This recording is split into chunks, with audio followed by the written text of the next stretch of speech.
Segunda Carta de Paulo aos Coríntios, capítulo 1.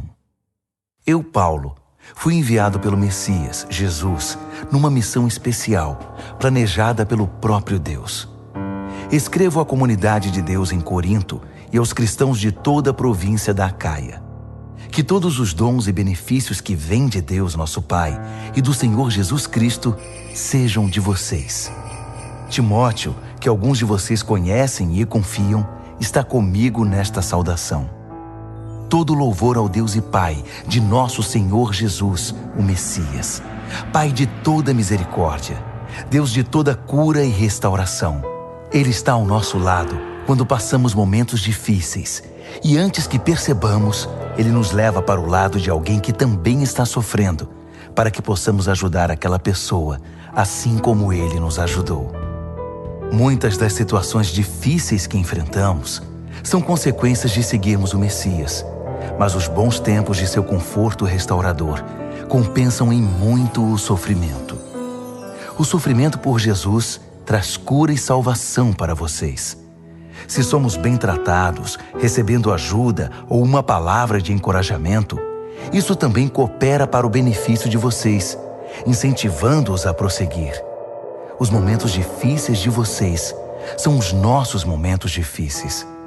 Quando percebemos que estão dispostos a suportar os momentos difíceis e também a desfrutar momentos agradáveis, sabemos que vocês vão conseguir. Amigos, não queremos que vocês continuem sem saber como foi difícil passar pelo que nos aconteceu na província da Ásia. Foi tão difícil que chegamos a pensar que era o fim. Sentíamos como se nos tivessem mandado para o corredor da morte, que para nós tudo estava acabado. Mas quando tudo passou, foi a melhor coisa que nos poderia ter acontecido. Em vez de confiar em nossa força ou em nossa capacidade de nos salvar, fomos forçados a confiar totalmente em Deus. Uma ideia nada má, considerando que Ele é o Deus que ressuscita os mortos. E Ele o fez, resgatando-nos da destruição certa. E Ele fará tudo de novo, nos resgatará quantas vezes forem necessárias. Vocês e suas orações são parte da operação de resgate. Também não quero que vocês fiquem na ignorância sobre a questão. Agora mesmo, posso ver os rostos da comunidade erguidos em louvor pelo livramento que Deus nos deu. Um resgate em que a oração tem um papel fundamental. Agora que o pior já passou, temos a alegria de informar que saímos de tudo isso com a consciência e a fé intactas e podemos encarar o mundo. Mais importante, estar de cabeça erguida diante de vocês. Mas isso não foi resultado de manobras da nossa parte. Foi Deus que nos manteve voltados para Ele o tempo todo. Não tentem ler nas entrelinhas, nem procurem alguma mensagem subliminar na carta. Estamos falando a verdade, de modo claro e sem rodeios, na esperança de que vocês vejam o quadro todo tão bem como já viram alguns detalhes. Queremos que vocês se orgulhem de nós, tanto quanto nos orgulhamos de vocês quando estamos juntos perante o Senhor Jesus. Certo da boa acolhida por parte de vocês, eu havia planejado 2 visitas. Passar aí a caminho da província da Macedônia e outra vez na viagem de retorno. Então, poderíamos fazer uma festa de despedida quando vocês me enviassem para a Judéia. Esse era o plano. Agora vocês me acusam de ser descuidado com minhas promessas porque o plano não se cumpriu? Acham que tenho 2 palavras? Um sim volúvel no momento e um não volúvel no minuto seguinte? Pois bem, vocês estão errados. Tento ser tão verdadeiro com minha palavra quanto Deus é com a dele. Nossa palavra a vocês não foi um sim descuidado, anulado por um não indiferente. Como poderia ser? Quando Silas, Timóteo e eu proclamamos o Filho de Deus entre vocês, vocês tiveram de escolher entre um sim e um não? Por acaso não foi um sim claro e seguro? Seja o que for que Deus prometeu, tem a marca do sim de Jesus. Nele, isso é o que pregamos e oramos, o grande amém, o sim de Deus e também o nosso sim inequívoco. Deus nos afirma certificando-nos em Cristo, pondo seu sim dentro de nós. Pelo seu Espírito, Ele nos marcou com sua eterna garantia, um início certo para o que Ele está disposto a realizar. Pois bem, vocês estão preparados para saber a verdadeira razão por que não os visitei em Corinto?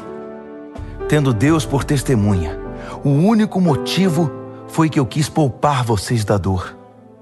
Foi por causa da minha consideração por vocês. Não fui indiferente nem manipulador. Não somos responsáveis pelo modo segundo o qual vocês vivem a fé. Não nos comportamos como inspetores, e sim como companheiros, trabalhando com vocês num ambiente de alegre expectativa. Sei que vocês permanecem firmes por sua própria fé, não pela nossa. Segunda aos Coríntios, capítulo 2. Por causa disso, decidi não fazer outra visita, pois poderia ser dolorosa para vocês e para mim. Se minha presença de algum modo fosse constrangedora para vocês, como poderiam espontaneamente me saudar e animar? Por essa razão escrevi uma carta em vez de ir, para não perder tempo desapontando os amigos que eu esperava que me saudassem. Enquanto escrevo, estou convencido de que foi melhor para mim e para vocês. O tempo passava e já foi doloroso demais escrever a carta. O pergaminho tinha mais lágrimas que tinta. Mas não escrevi para causar sofrimento, e sim para que vocês soubessem quanto me preocupo.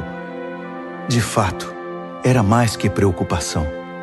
Foi para mostrar quanto amo vocês.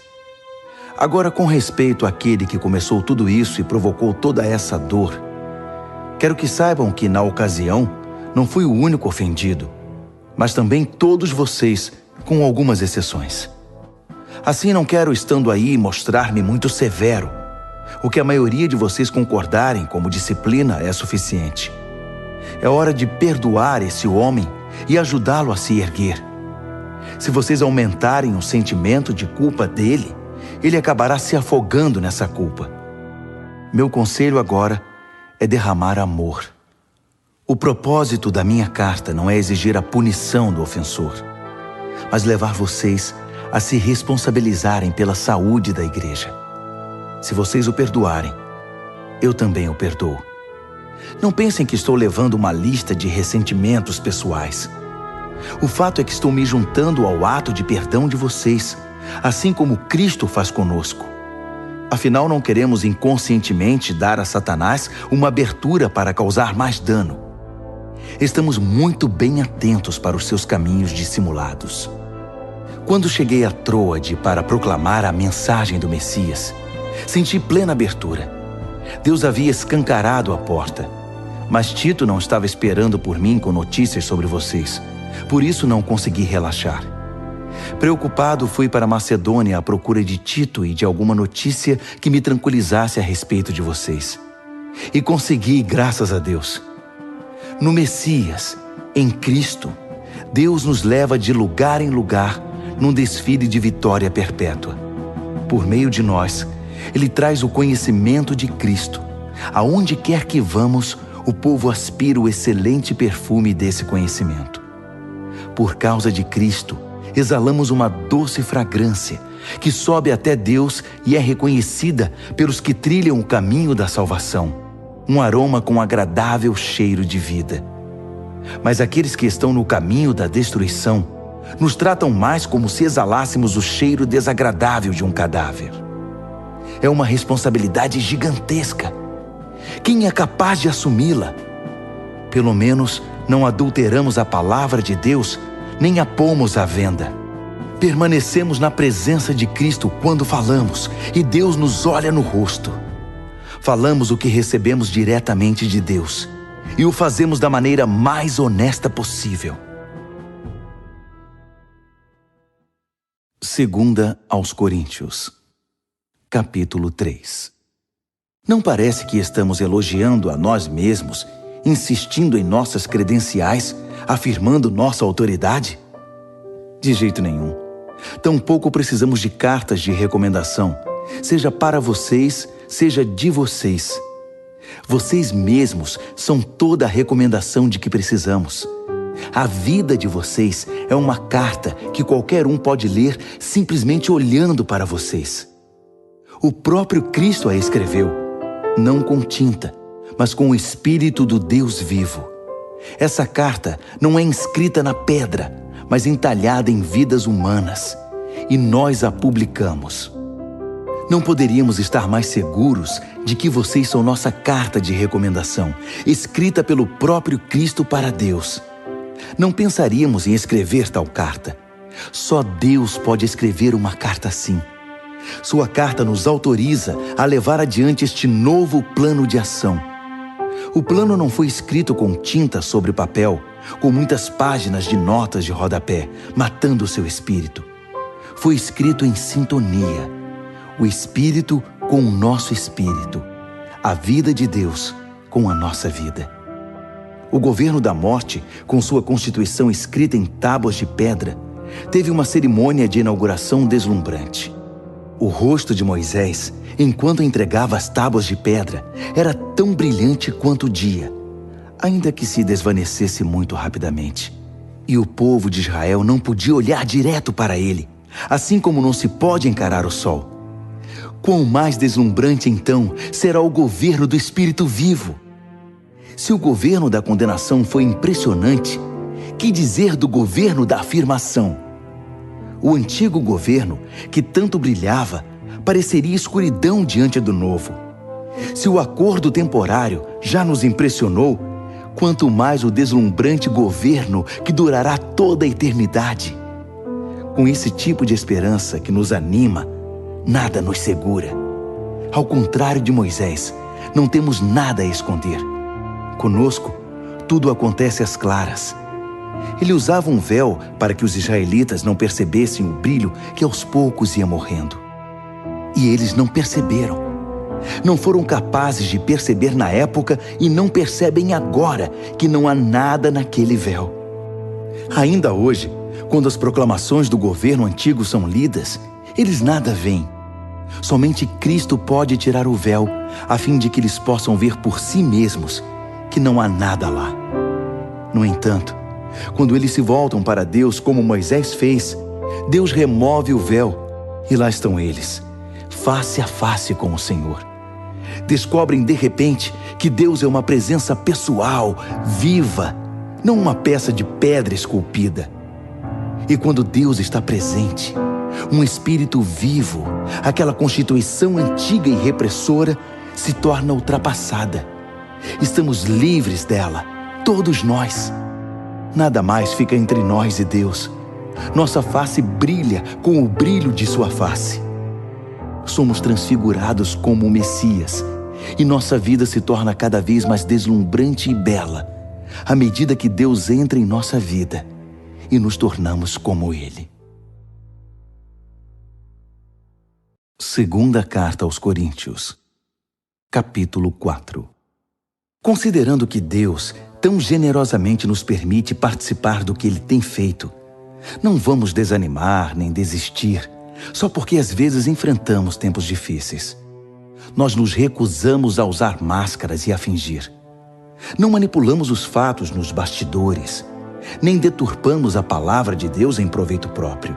Pelo contrário, sustentamos tudo o que fazemos e falamos toda a verdade às claras, de modo que quem quiser possa ver e julgar por si mesmo na presença de Deus.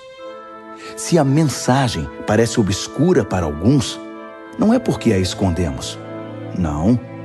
É porque eles estão vendo ou buscando o caminho errado e se recusam a dar à mensagem a devida atenção. A única coisa que interessa a eles é o Deus das trevas desta época. Pensam que conseguirão dele o que desejam e que não terão que se preocupar em crer na verdade que não podem ver. Eles estão cegos para a deslumbrante luz da aurora da mensagem que resplandece com Cristo e nos permite ver a melhor imagem de Deus, o que eles jamais conseguirão. Lembrem-se de que a mensagem não é sobre nós mesmos. Nós anunciamos Jesus Cristo, o Senhor. Todos nós somos mensageiros, andarilhos de Jesus por causa de vocês. Isso começou quando Deus disse que a luz brilhe nas trevas. E nossa vida ficou cheia de luz quando vimos e compreendemos Deus pela face de Cristo, tudo belo e deslumbrante. Se olharem apenas para nós, vocês podem perder o brilho. Levamos a mensagem preciosa em vasos de barro, sem adornos, ou seja, em nossa vida. Isso é para impedir que alguém pense que o incomparável poder de Deus nos pertence. Vocês sabem que não temos muita coisa de nós mesmos. Estamos soterrados de problemas, mas não desmoralizados. Não sabemos direito o que fazer, mas sabemos que Deus sabe o que fazer. Estamos espiritualmente aterrorizados, mas Deus não nos abandonou. Caímos, mas não estamos derrotados. O que fizeram a Jesus, fizeram a nós.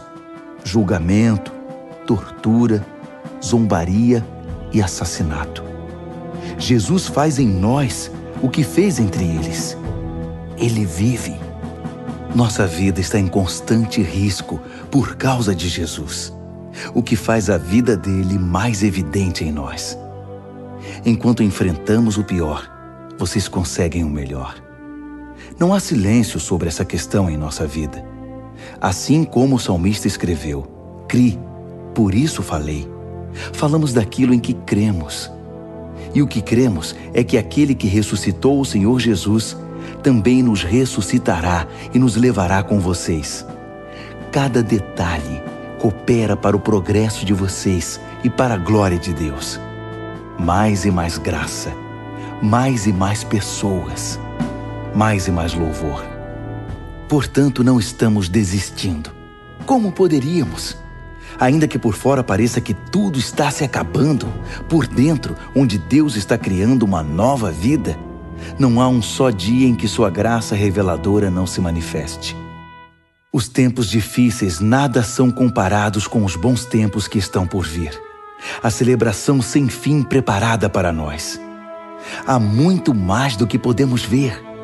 As coisas que agora vemos estão aqui hoje, mas desaparecerão amanhã. Mas as coisas que não vemos agora irão durar para sempre. Segunda Carta aos Coríntios, capítulo 5. Por exemplo, sabemos que quando o nosso corpo se desfizer, como uma tenda desmontada, será substituído por um corpo de ressurreição no céu, feito por Deus, não por mãos humanas. E nunca mais teremos de montar nossas tendas outra vez. O desejo de mudar às vezes é tanto que choramos de frustração. Em comparação com o que está por vir, a vida aqui se parece com a estada numa cabana caindo aos pedaços. Já estamos cansados disso. O que temos é apenas um vislumbre da verdadeira realidade. Nosso verdadeiro lar, nosso corpo ressuscitado. O Espírito de Deus nos dá uma pitada desse sublime, dando-nos um gostinho do que está por vir. Ele põe um pouco do céu em nosso coração, para que nunca desejemos menos que o céu. É por isso que vivemos alegres. Vocês não ficarão vendo as coisas de cabeça baixa. As circunstâncias desfavoráveis não irão nos abater. Ao contrário, elas apenas nos fazem lembrar do glorioso futuro que nos aguarda mais adiante. É por isso que confiamos naquele que nos mantém caminhando, mesmo que não o vejamos. Acham que uns buracos na estrada ou algumas pedras no caminho irão nos parar? Quando chegar a hora, estaremos prontos para trocar o exílio pelo nosso verdadeiro lar. Mas nem o exílio nem o nosso verdadeiro lar são o que mais importam. Servir a Deus com alegria é o principal e o que desejamos fazer, a despeito das circunstâncias. Cedo ou tarde, todos teremos de ficar frente a frente com Deus, independentemente das nossas condições. Compareceremos à presença de Cristo e receberemos o que plantamos por meio da nossa conduta, boa ou má. Essa expectativa nos manterá vigilantes. Podem estar certos. Não é pouca coisa saber que todos um dia terão de enfrentar um julgamento. Daí a urgência em exortarmos todos a que se preparem para estar na presença de Deus. Só Deus sabe quanto nos dedicamos a isso. mas espero que vocês percebam quanto nos preocupamos com a questão. Não dizemos isso com a intenção de parecermos bons aos olhos de vocês, mas por pensar que vocês se sentiriam bem, orgulhosos até, por saber que estamos do seu lado e que não somos simpáticos apenas na presença de vocês, como o fazem alguns. Se eu agi loucamente, fiz isso por Deus. Se eu agi de maneira sensata, foi por vocês. O amor de Cristo me impulsiona a tais extremos. Seu amor tem a primeira e a última palavra em tudo o que fazemos. Nossa decisão firme é trabalhar com base nesta premissa: um homem morreu por todos. Essa realidade põe todos no mesmo barco. Ele incluiu todos em sua morte, para que cada um fosse também incluído em sua vida, uma vida ressurreta, incomparavelmente melhor que qualquer outra já vivida. Por causa dessa decisão, não julgamos ninguém pelo que possui ou pela aparência. Houve um tempo em que julgamos o Messias dessa maneira e estávamos errados, como sabem. Não vemos mais assim. Agora olhamos para dentro e o que vemos é que qualquer um unido ao Messias tem a chance de um novo começo e é criado de novo. A velha vida se foi, uma nova vida floresce. É demais! Tudo vem de Deus, que nos quer em relacionamento com Ele e nos chamou para viver relacionamentos com nossos semelhantes. Deus se reconciliou com o mundo por meio do Messias, permitindo um novo começo pela oferta de perdão dos pecados. Deus nos deu a tarefa de contar a todos o que Ele está fazendo. Somos representantes de Cristo. Deus nos usa para persuadir homens e mulheres a deixar as diferenças de lado e ingressar na obra de Deus, e para reconciliar o ser humano com Ele. Estamos falando por Cristo, mesmo agora. Tornem-se amigos de Deus. Ele já é amigo de vocês. Como pode? Vocês perguntam. Em Cristo, eu respondo. Deus o considerou culpado, Ele que nunca fez nada errado, para que pudéssemos ser considerados sem pecado perante Deus. 2 aos Coríntios, capítulo 6. Somos seus companheiros nesta obra. Por isso imploramos, não desperdicem nem um pouco a maravilhosa vida que Deus concedeu a vocês. Ele nos lembra: ouvi seu chamado no tempo certo. No dia em que você precisou de mim, eu estava lá para ajudar. Pois bem, agora é o tempo certo para que Ele ouça vocês e os ajude. Nada de deixar para depois. Não frustrem a obra de Deus. Não façam corpo mole, nem lancem dúvidas sobre o que fazemos. Nossa obra como servos de Deus tem valor em todos os aspectos. As pessoas nos observam enquanto estamos a postos, em prontidão, inabaláveis, em tempos difíceis, maus, trabalhosos. Quando somos espancados, encarcerados e envolvidos em tumultos, trabalhando duro até tarde da noite, às vezes sem comer, com coração puro, mente limpa e mão firme, com gentileza, santidade e amor honesto.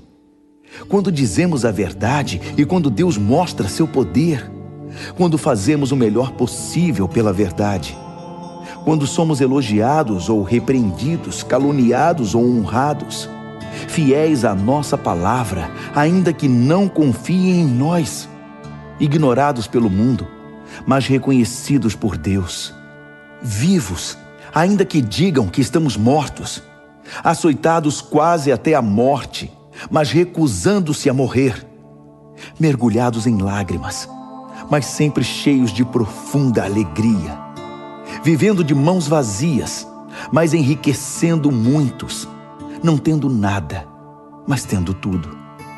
Prezados coríntios, não consigo expressar em palavras quanto desejo que vocês entrem nesta vida plena e cheia de possibilidades. Não queremos que se fechem assim. A pequenez que sentem vem de dentro de vocês. A vida que Deus dá não é pequena. Vocês é que a vivem de modo pequeno. Digo isso com franqueza e com grande afeição. Abram a vida, comecem a vivê-la plenamente. Não se tornem parceiros dos que rejeitam Deus. Não há como fazer parceria entre o certo e o errado. Não é parceria, é guerra. A luz é amiga das trevas. Cristo passeia com o diabo. A verdade e a mentira andam de mãos dadas. Quem pensaria em pôr ídolos pagãos no templo santo de Deus? Pois é exatamente o que somos. Cada um de nós é um templo e Deus vive em nós. Ele mesmo disse: vou viver neles e neles vou me mover.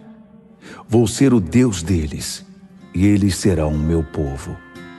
Então deixem de lado a corrupção e as parcerias. Deixem tudo de uma vez por todas. Diz Deus: não se associem com os que irão mergulhá-los na sujeira. Quero todos vocês para mim. Serei um pai para vocês, e vocês serão filhos e filhas para mim. Palavra do Senhor Deus. Segunda aos Coríntios, capítulo 7. Diante de promessas tão animadoras, queridos amigos, vamos nos livrar de tudo que nos distrai ou contamine, seja por dentro, seja por fora. Que nossa vida esteja em forma e que sejamos templos santos para o culto a Deus. Confiem em nós. Nunca ferimos ninguém, nunca exploramos nem tiramos vantagem de quem quer que seja. Não pensem que procuro culpa em vocês. Já disse que estou com vocês em qualquer circunstância. Na verdade, tenho a maior confiança em vocês. Se soubessem como estou orgulhoso de vocês. A alegria me domina, mesmo com todos os problemas. Quando chegamos à província da Macedônia, não tivemos sossego. Os conflitos na igreja e os temores no coração nos deixaram ansiosos. Não conseguíamos relaxar, porque não sabíamos o desfecho da situação. Então Deus, que levanta os abatidos, nos deu um novo ânimo com a chegada de Tito. Ficamos felizes apenas por vê-lo, mas o alívio veio com o que ele nos disse sobre vocês, sobre quanto se preocuparam e lamentaram por minha causa. Minha preocupação transformou-se em tranquilidade. Sei que causei grande preocupação a vocês com minha carta. Ainda que tenha me sentido muito mal na época, sinto-me bem agora, quando penso em como tudo acabou. A carta aborreceu vocês, mas por pouco tempo. Agora estou contente, não por terem se aborrecido, mas porque foram desafiados a mudar. Vocês permitiram que a tristeza os levasse a Deus, não que os desviasse dele, e saíram ganhando, não perdendo. A tristeza que nos aproxima de Deus age assim. Ela abala nossas estruturas e nos leva de volta ao caminho da salvação. Jamais lamentamos ter experimentado esse tipo de dor. Mas quem permite que a tristeza o desvie de Deus, vive cheio de remorsos que podem levá-lo a um estado terminal. Agora digam-me, não são maravilhosos os caminhos que a tristeza toma para nos aproximar de Deus? Vocês estão mais vivos, mais cuidadosos, mais sensíveis, mais reverentes, mais humanos, mais apaixonados, mais responsáveis. Por qualquer ângulo, o resultado foi maior pureza de coração. Era isso que eu estava esperando quando escrevi a carta. Minha maior preocupação não era com aquele que agiu errado, mas com vocês. Eu queria que vocês compreendessem e agissem de acordo com os profundos laços que nos unem diante de Deus. Foi o que aconteceu, e nos sentimos muito bem com isso. Então, quando vimos como Tito se sentiu, seu entusiasmo com a resposta de vocês, nossa alegria dobrou. Foi maravilhoso vê-lo tão animado e reconfortado por causa do que vocês fizeram. Se eu contasse a ele como penso que vocês são bondosos, vocês não teriam afastado aquele que fez o mal. Mas enquanto tudo se resolvia, procurei me conter. Tito viu por si mesmo que tudo que eu dissera a respeito de vocês era verdade. Ele não parava de falar sobre isso, repetindo o relato da sua pronta obediência e da elogiável hospitalidade de vocês. Ele ficou impressionado com tudo. e eu não poderia estar mais satisfeito. Tenho muito orgulho de todos.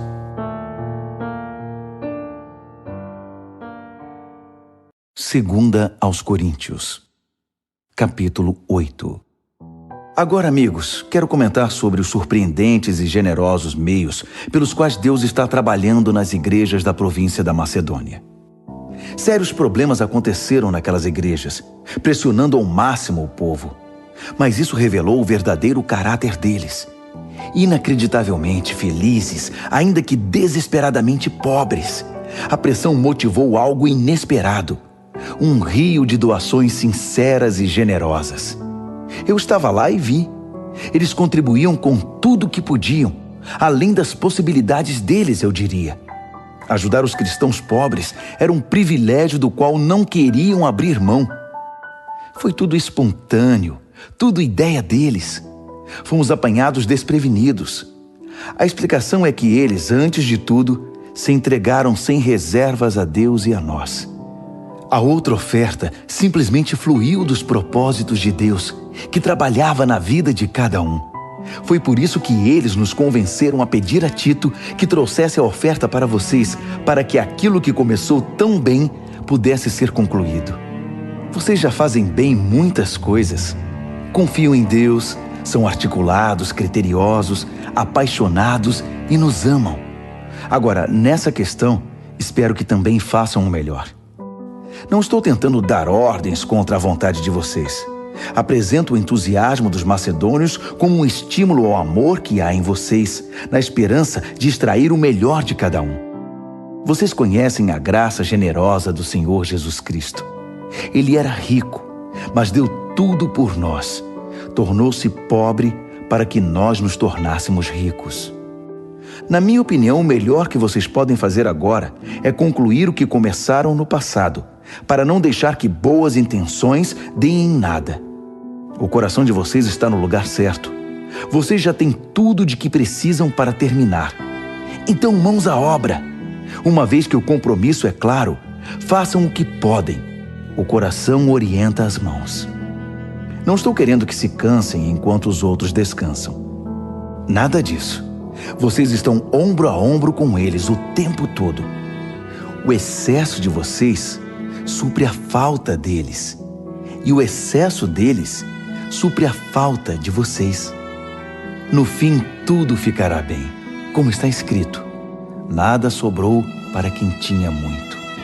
Nada faltou para quem tinha necessidade. Dou graças a Deus por transmitir a Tito o mesmo cuidado que tenho por vocês. Ele teve muita consideração sobre como nos sentimos, mas a iniciativa de ajudar vocês foi toda dele. Estamos enviando um companheiro com ele, alguém muito popular nas igrejas, um bom pregador da mensagem. Mas nele há muito mais que popularidade. Ele merece confiança total. As igrejas o escolheram para que nos acompanhasse em nossas viagens e nos ajudasse na tarefa de compartilhar os dons de Deus, ao mesmo tempo honrando o Senhor e tendo o cuidado de evitar escândalos. Não queremos que ninguém pense que pegamos um centavo desse dinheiro para vocês. Somos tão zelosos da nossa reputação diante do público como somos diante de Deus. É por isso que estamos levando outra pessoa de confiança conosco, que já provou sua fidelidade muitas vezes e trabalha com a mesma disposição desde o início. Ele ouviu falar de vocês e gostou do que ouviu, tanto que mal pode esperar para chegar aí. Não preciso dizer mais nada a respeito de Tito. Temos sido por muito tempo companheiros na tarefa de servir vocês. Os irmãos que viajam com ele são representantes das igrejas. Um crédito real para Cristo. Mostrem a eles do que vocês são feitos, demonstrando o amor de que têm ouvido falar nas igrejas. Permitam que eles vejam por si mesmos. Segunda aos Coríntios, capítulo 9. Se eu escrevesse algo mais a respeito dessa oferta para os cristãos pobres, começaria a me repetir. Sei que vocês estão apostos e prontos para o que der e vier. Tenho dado boas referências de vocês por toda a província da Macedônia, dizendo a eles: a província da Acaia está pronta para essa tarefa desde o ano passado, e o entusiasmo de vocês contagiou muita gente. Agora estou enviando esses irmãos para me certificar de que vocês estão preparados, como eu disse que estariam, para mostrar que não é à toa que tenho orgulho de vocês. Se eu e os macedônios descobrirmos que vocês não estão preparados, será vergonhoso para todos, para mim e para vocês. Nosso testemunho teria sido puro ufanismo. Por isso, para ter certeza de que não haverá nenhum erro, recrutei esses irmãos para que antes da minha chegada preparassem vocês e a oferta prometida. Tirem todo o tempo de que precisarem para que tudo seja feito de modo apropriado. Não quero nada forçado nem correrias de última hora. Lembrem-se de que o lavrador mesquinho só consegue colheita pobre. O lavrador generoso é quem obtém colheitas fartas. Quero que cada um de vocês tenha tempo suficiente para pensar nisso e decidir o que vai ofertar. Essa medida evitará que se lamentem depois por ofertas dadas sob coerção. Deus ama o doador que se alegra com a doação. Deus pode derramar bênçãos das maneiras mais surpreendentes. Portanto, estejam preparados para qualquer situação, mais que simplesmente preparados para fazer o que precisa ser feito. Como disse um salmista, ele lança avisos aos ventos, dando aos necessitados com liberalidade. Seus meios justos e bondosos nunca se esgotam, nunca se desgastam. O Deus generoso que dá a semente ao lavrador, a qual se transforma em pão e chega à mesa de vocês, é mais que exagerado em abençoá-los. O que Ele dá, vocês podem passar adiante. Isso cresce em vidas amadurecidas, fortes em Deus, ricas em todos os sentidos. Assim, vocês podem ser generosos em todos os sentidos e louvar a Deus conosco. Levar adiante essa obra de ação social envolve bem mais que saciar as necessidades básicas dos cristãos pobres. É um gesto que produz numerosas ações de graças a Deus. É um estímulo para que vocês vivam o melhor que puderem, demonstrando gratidão a Deus pela obediência ao significado pleno da mensagem. Vocês mostram gratidão com ofertas generosas aos irmãos em necessidade e assim se mostram gratos diante do mundo. Enquanto isso, por terem sido contemplados com a riqueza de Deus, a reação deles será orar por vocês, intercedendo de maneira apaixonada por qualquer necessidade que vocês tenham. Agradeçam a Deus pela oportunidade. Nenhuma língua é capaz de expressar os reais benefícios desse dom. Segunda aos Coríntios, capítulo 10. E agora um assunto pessoal, mais urgente. Escrevo na disposição gentil, porém firme de Cristo. Ouvi comentários a meu respeito de que sou subserviente e fraco quando estou com vocês, mas rude e exigente quando escrevo. Por favor, não me obriguem a ser rígido quando estiver com vocês. Não pensem que vou hesitar um só minuto em me opor aos que me consideram um oportunista sem princípios. Eu os farei calar a boca. O mundo é sem princípios. É uma selva lá fora. Ninguém joga limpo. Mas o cristão não vive nem age desse modo. Nunca nos comportamos assim e jamais o faremos. As ferramentas que usamos não são para propaganda ou manipulação, mas para demolir esta cultura dominante e corrupta. Usamos as ferramentas poderosas de Deus para esmagar filosofias pervertidas, derrubar barreiras levantadas contra a verdade de Deus, encaixar todo pensamento livre, toda emoção e todo impulso à estrutura de vida moldada por Cristo. Nossas ferramentas estão preparadas para limpar o terreno e edificar vidas pela obediência rumo à maturidade. Vocês não conseguem ir além do óbvio. Enxergam apenas as árvores, não a floresta. Se procuram um exemplo claro de alguém que está do lado de Cristo, por que me descartar tão rápido? Acreditem, estou absolutamente seguro da minha posição em Cristo. Vocês podem pensar que exagero na autoridade que Ele me deu, mas não estou recuando. Meu compromisso é com o propósito de edificar, não de destruir vocês. E por que essa conversa sobre eu estar amedrontando vocês com minhas cartas? As cartas dele são poderosas, mas pessoalmente ele é fraco, só balbucia. Isso não tem o menor cabimento. O que escrevemos quando estamos longe é o mesmo que afirmamos quando estamos perto. Somos exatamente a mesma pessoa, em carta ou pessoalmente. Entendam, não queremos nos comparar àqueles que se julgam superiores a nós. Não ousamos tanto. Além disso, com toda essa comparação, medição e competição, eles acabam perdendo o rumo. Não vamos fazer reivindicações extravagantes porque estamos presos aos limites estabelecidos por Deus.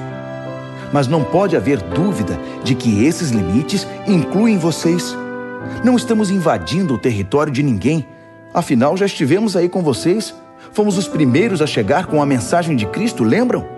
Então, como pode alguém achar que ultrapassamos os limites ao escrever para vocês ou visitá-los?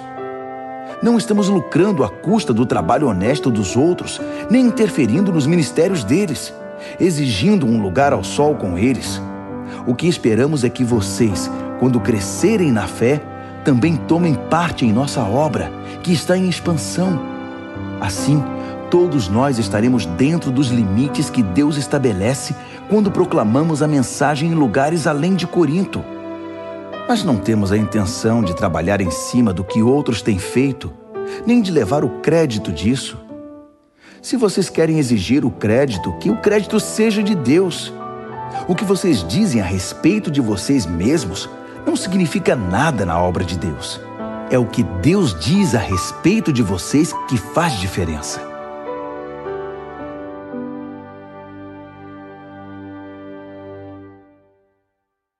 Segunda aos Coríntios, capítulo 11. Podem me aguentar mais um pouco? Por favor, tenham paciência comigo. O que me deixa tão abatido é que me preocupo demais com vocês. É a paixão de Deus queimando dentro de mim. Prometi a Cristo a mão de vocês em casamento, apresentando-os como uma virgem ao seu marido. E agora receio que, assim como a serpente seduziu Eva com sua fala mansa, vocês estejam desviados da pureza simples do seu amor por Cristo. Tenho a impressão de que se alguém aparecer pregando um Jesus diferente do que nós pregamos, em espírito e em mensagem, vocês irão aceitá-lo sem problemas. Mas se vocês aceitam essas celebridades apostólicas, por que não me aceitam simples como sou? Sou tão digno quanto eles. É verdade que não domino a técnica daquela eloquência suave que tanto impressiona vocês. Mas quando abro a boca, pelo menos sei do que estou falando. Não escondo nada. Deixo vocês por dentro de tudo. Será que cometi um erro ao proclamar a mensagem de Deus a vocês sem pedir algo em troca? Ao servir vocês sem nenhum custo, para que não se sentissem pressionados por mim? Com as outras igrejas foi diferente, pois elas me pagaram. Tudo para que vocês me tivessem de graça. Nem mesmo quando vivi entre vocês, alguém precisou mover um dedo para me ajudar. Minhas necessidades eram todas supridas pelos cristãos da Macedônia. Preocupei-me em nunca ser pesado a vocês e nunca serei. Contem com isso. Cristo é minha testemunha de que isso é questão de honra para mim. E sobre isso não vou me calar para proteger vocês do que os outros vão pensar. Não é que eu não ame vocês, Deus sabe que amo. Estou apenas tentando pôr as coisas em pratos limpos.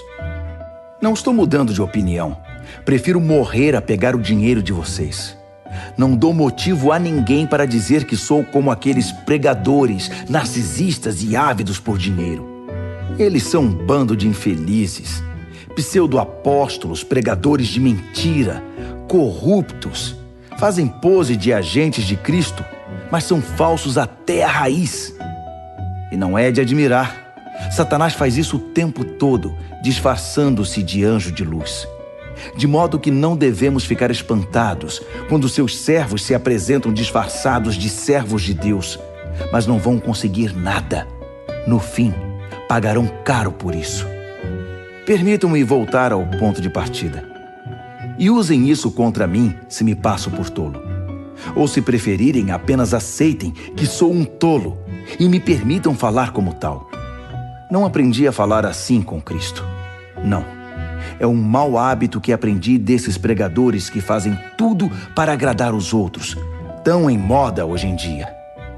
Já que vocês se sentam no banco para ouvir esses enganadores, podem muito bem aguentar alguma tolice da minha parte. Vocês têm uma admirável tolerância com impostores que roubam sua liberdade, exploram, cegam, rebaixam e até agridem vocês. Eu não deveria admitir, mas não tenho estômago para ver isso. Uma vez que vocês admiram tanto os egomaníacos do púlpito, aqui é o velho amigo de vocês, o tolo, falando. Deixe-me esclarecer uma coisa. Eles se gabam de ser hebreus, israelitas, a raça pura de Abraão? E daí? Eu também sou. Eles são servos de Cristo?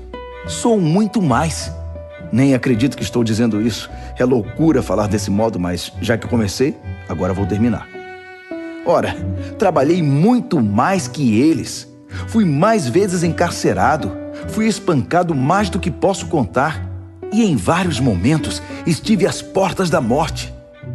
5 vezes levei as 39 chibatadas dos judeus, 3 vezes espancado pelos romanos. Uma vez fui apedrejado. Naufraguei 3 vezes e fiquei 1 dia e 1 noite perdido no mar. Em viagens difíceis, ano após ano, tive de atravessar rios, enfrentar ladrões, lutar com amigos e inimigos. Estive em risco na cidade, em risco na zona rural. Enfrentei perigos sob o sol do deserto e em tempestades no mar.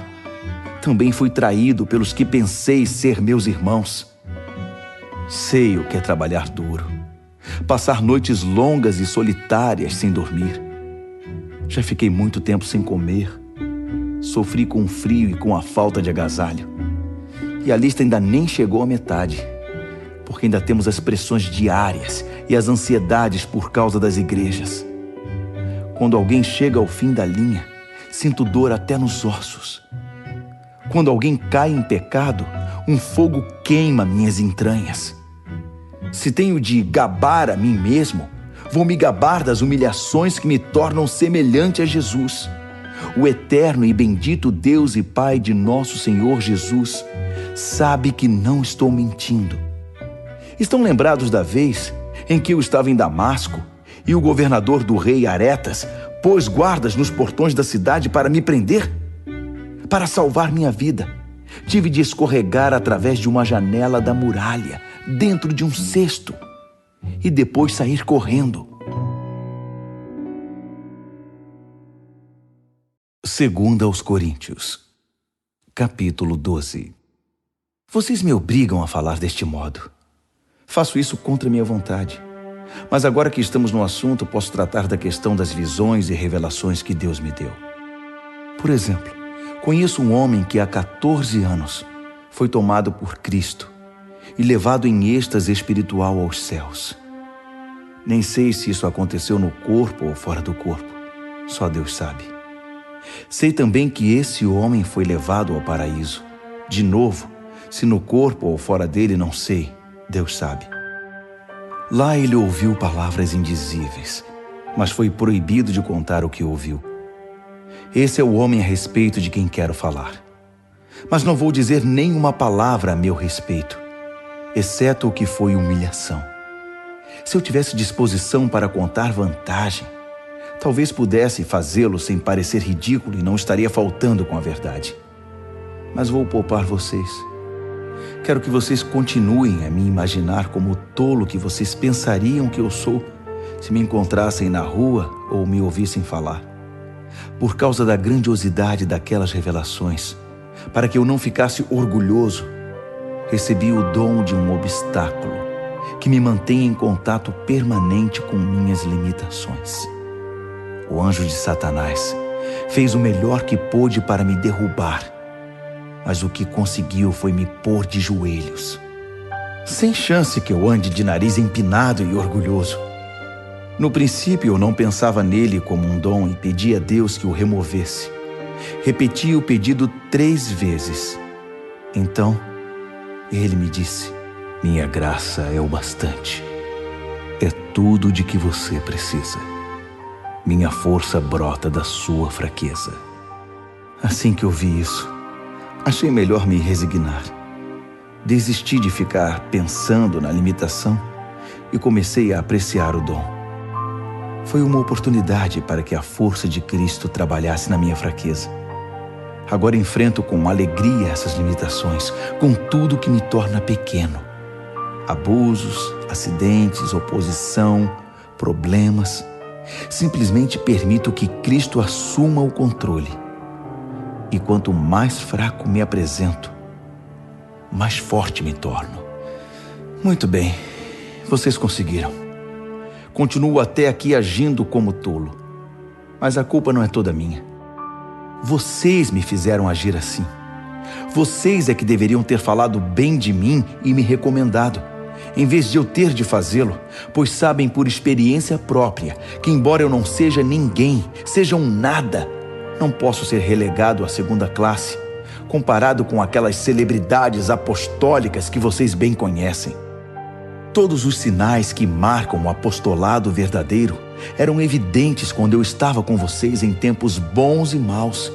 Sinais de milagres, sinais de maravilhas, sinais de poder. Vocês receberam menos de mim ou de Deus que as outras igrejas? A única coisa que vocês receberam menos de mim foi responsabilidade com o meu sustento. Pois bem, sinto muito. Perdoe-me por despojar vocês. Tudo está preparado agora para minha terceira visita a vocês. Mas não se preocupem com isso.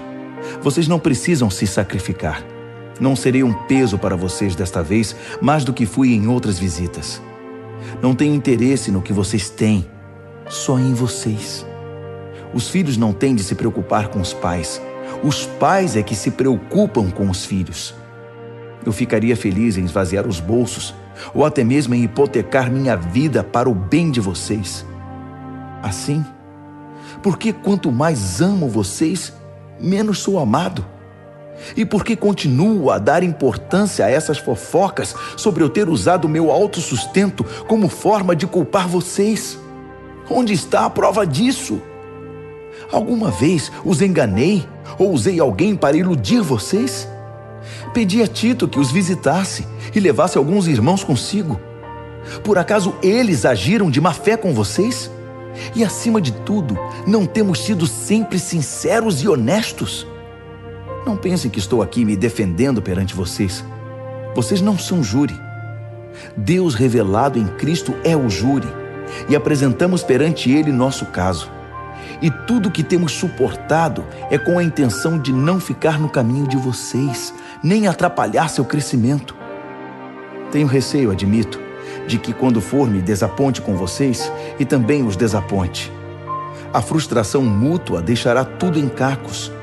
Brigas, invejas, ânimos exaltados, partidarismo, palavras ofensivas, denúncias, gente nervosa e confusão generalizada. Não espero ser humilhado de novo por Deus quando estiver com vocês, para que não tenha de derramar lágrimas por uma multidão que insiste nos velhos caminhos, pecando cada vez mais e se recusando a abandonar o lamaçal da maldade, do descontrole sexual e da indecência em que está mergulhada. 2 aos Coríntios, capítulo 13. Muito bem, minha terceira visita está chegando. Lembram-se daquele texto das Escrituras? Uma questão é definida com o depoimento de 2 ou 3 testemunhas. Por ocasião da minha segunda visita, avisei aquele grupo que permanece enredado nos velhos pecados que quando eu voltasse, não seria tolerante com eles. Agora, em preparação para a terceira visita, repito a advertência, mesmo estando longe. Se vocês não tiverem mudado de vida até eu chegar aí, cuidado.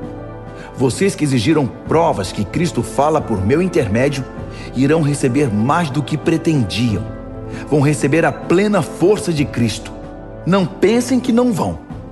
Ele era só fraqueza e humilhação quando foi morto na cruz, mas agora está vivo na poderosa força de Deus. Estávamos desprevenidos quando fomos humilhados entre vocês, mas da próxima vez que nos encontrarmos, estaremos vivos em Cristo e fortalecidos por Deus. Testem-se para saber se estão firmes na fé.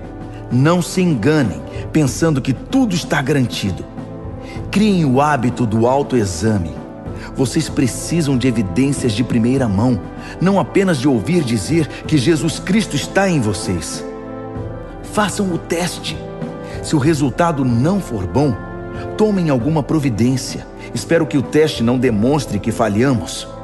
Mas se for esse o resultado, é preferível que o teste demonstre nossa fraqueza, não a de vocês. Estamos buscando a verdade que faça vitoriosos todos nós. Não poderia ser de outro modo. Reconhecemos nossas limitações, mas também as celebramos e continuamos a celebrar cada vitória, cada triunfo da verdade em vocês. Oramos intensamente para que tudo isso aconteça na vida de vocês. Estou escrevendo assim agora, para que quando eu for, não tenha de tocar mais nesse assunto. A autoridade que o Senhor me deu é para juntar o povo, não para dividi-lo. Espero que tudo se resolva, para eu não precisar perder tempo com repreensões quando estiver aí. É isso, meus amigos. Sejam alegres. Mantenham tudo em boas condições. Sejam animados. Tenham harmonia de pensamento. Sejam agradáveis. Façam tudo isso, e o Deus de amor e paz estará sempre com vocês. Cumprimentem uns aos outros com um abraço santo. Todos os irmãos e irmãs que estão aqui enviam saudações. A maravilhosa graça do Senhor Jesus Cristo, o grande amor de Deus e a amizade profunda do Espírito Santo sejam com todos vocês.